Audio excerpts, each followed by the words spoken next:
حضرت حارجہ بن سلت رضی اللہ تعالی عنہ کہتے ہیں کہ ان کے چچا نبی کریم صلی اللہ علیہ وآلہ وسلم کی خدمت میں حاضر ہوئے اور اسلام قبول کیا۔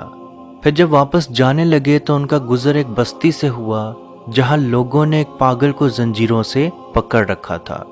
اس کے گھر والوں نے کہا، ہم نے سنا ہے کہ تمہارا نبی خیر اور بھلائی لے کے آیا ہے، کیا تم اس مجنوں کا علاج کر سکتے ہو؟ تو انہوں نے بولا کہ ہاں۔ انہوں نے سورہ فاتحہ کی تلاوت کرنا شروع کر دی۔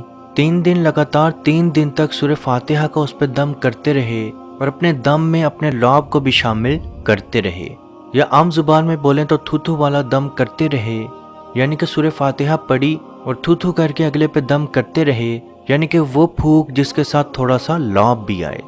دیکھتے ہی دیکھتے اللہ پاک کے حکم سے اس مجنوں کو اللہ پاک نے شفا دے دی۔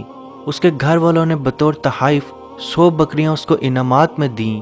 جب وہ نبی پاک صلی اللہ علیہ وآلہ وسلم کی خدمت میں واپس آئے اور تمام واقعہ پیش کیا تو آپ صلی اللہ علیہ وآلہ وسلم نے فرمایا، کیا تو نے اور بھی کچھ پڑھا تھا؟ تو انہوں نے کہا نہیں۔ تو آپ صلی اللہ علیہ وآلہ وسلم نے فرمایا، تو نے حق دم کیا اور یہ بکریاں قبول کر۔ لوگ تو ناجائز دم کر کے بھی لوگوں کا مال بٹور لیتے ہیں۔ تو عزیز دوستو، ایسا جادو جس کی وجہ سے کسی انسان کا دماغ روک لیا جائے یا کسی انسان کو پاگل کر دیا جائے، اس جادو کو سحر جنون بھی کہا جاتا ہے، یعنی پاگل کر دینے والا جادو یا دماغ کو جکڑ دینے والا جادو۔ اس جادو کی کچھ علامات اور نشانیاں ہیں جس میں پریشان خیالی، بے تکی باتیں کرنا، ٹک ٹکی باندھ کر کسی چیز کو ٹہری نگاہ سے دیکھنا شروع ہو جانا، کسی ایک جگہ پر نہ ٹھہرنا، کسی خاص کام کو جاری نہ رکھ سکنا، اپنی ظاہری شکل و صورت کا خیال نہ رکھنا، یا منہ اٹھا کر جہاں جا رہے ہیں منہ اٹھا کر وہاں چلتے رہنا، گھر میں رہنا تو پورا پورا دن گھر میں رہنا، باہر نکلنا تو پورا کا پورا دن باہر پھرتے رہنا، یا انسان اگر بہت اچھا کاروبار یا نوکری کر رہا ہو تو اچانک سے اس کا دماغ ایک دم سے بند ہو جانا، یعنی کہ اس کا کاروبار سے اس کا سب کچھ ختم ہو جانا، اس کی نوکری چھن جانا، اور وہ ہر وقت گھر میں رہنا، پریشان رہنا، ہر کسی سے لڑائی جھگڑے کرتے رہنا۔ اب یہ جادو کیسے کیا جاتا ہے، یہ جادو کیوں کیا جاتا ہے؟ تو جب بھی کوئی انسان دوسرے انسان کو بہت زیادہ کامیاب، بہت زیادہ خوش دیکھتا ہے تو اسے حسد کرنا شروع کرتا ہے، اور اسی حسد کی وجہ سے وہ جادوگر کے پاس جاتا ہے اور اس کو کہتا ہے کہ اس کا دماغ باندھ دو۔ تو جادوگر ایک جن کی ڈیوٹی لگا دیتا ہے اور وہ سب سے پہلے اس شخص کے اندر داخل ہو جاتا ہے۔ حدیث میں ایسے اوقات بتائے گئے ہیں جن اوقات میں جن بآسانی آپ کے اندر داخل ہو سکتا ہے۔ آپ نے جتنے مرضی وظائف، جتنے مرضی عمل کیوں نہ کیے ہوں، جن یا جنات بآسانی اس وقت آپ کے اندر داخل ہو سکتا ہے۔ غلط شہبت، کسی بھی غلط شہبت میں جب انسان ہو تو جن بآسانی اس کے اندر داخل ہو سکتا ہے۔ غصے کی حالت میں انسان جب بھی غصے کی حالت میں ہو تو جنات یا جن بڑی آسانی سے آپ کے اندر داخل ہو سکتا ہے۔ ڈر لگنا، اچانک ڈر لگنا یا سہم جانا، یعنی انسان کو جب بھی ڈر لگنا محسوس ہو یا انسان ڈر جائے تو جن بآسانی اس وقت انسان کے اندر داخل ہو سکتا ہے۔ حدیث میں آتا ہے کہ انسان نے جتنے مرضی اذکار کیوں نہ کیے ہوں، جن اس وقت آپ کے اندر داخل ہو سکتا ہے۔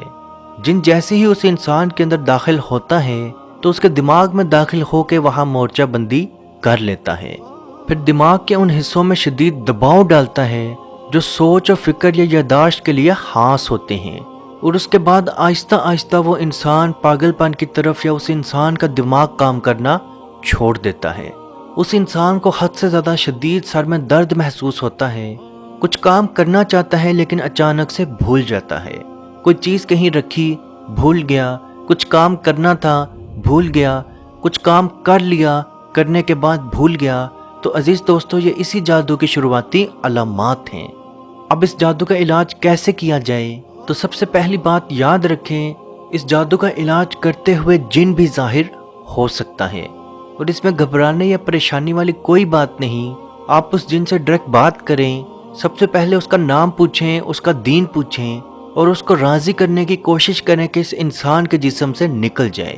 اگر وہ نکل جائے تو ٹھیک، اگر وہ نہ نکلے یا نکلنے سے انکار کر دے تو آیت الکرسی پڑھنا شروع کر دیں، کیونکہ نبی پاک صلی اللہ علیہ وآلہ وسلم کا فرمان ہے، جو شخص رات کو آیت الکرسی کی تلاوت کر لے تو صبح تک جنات اور شیاطین اس کو نقصان نہیں پہنچاتے، اور جو شخص صبح اٹھتے ساتھ آیت الکرسی کی تلاوت کر لے تو صبح سے لے کے شام تک جنات یا شیاطین اس کو نقصان نہیں پہنچاتے۔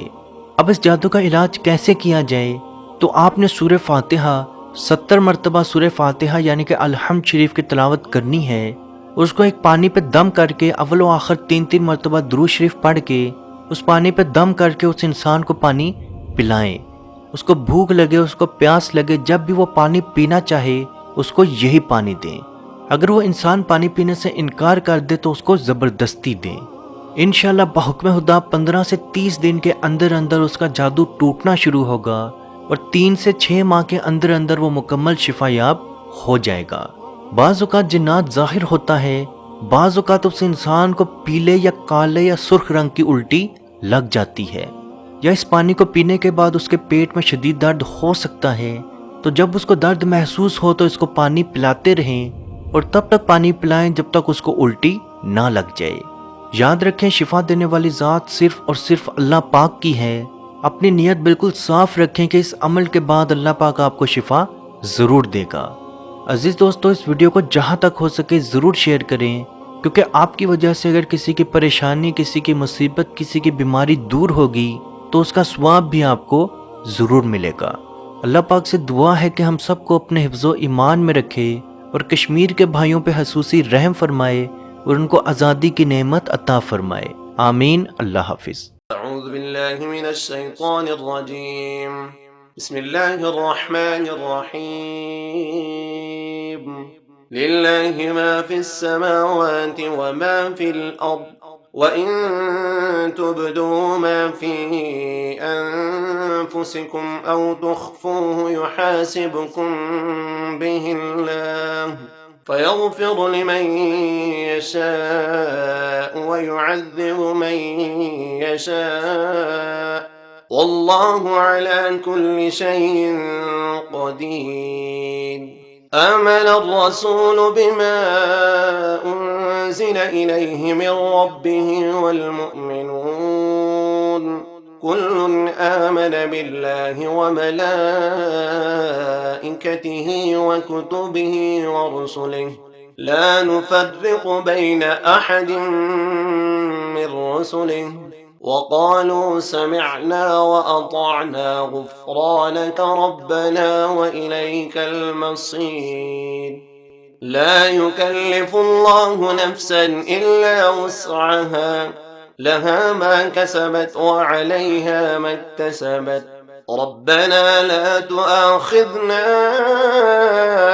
إن نسينا أو أخطأنا، ربنا ولا تحمل علينا إصرا كما حملته على الذين من قبلنا، ربنا ولا تحملنا ما لا طاقة لنا به، واعف عنا واغفر لنا وارحمنا أنت مولانا فانصرنا على القوم الكافرين۔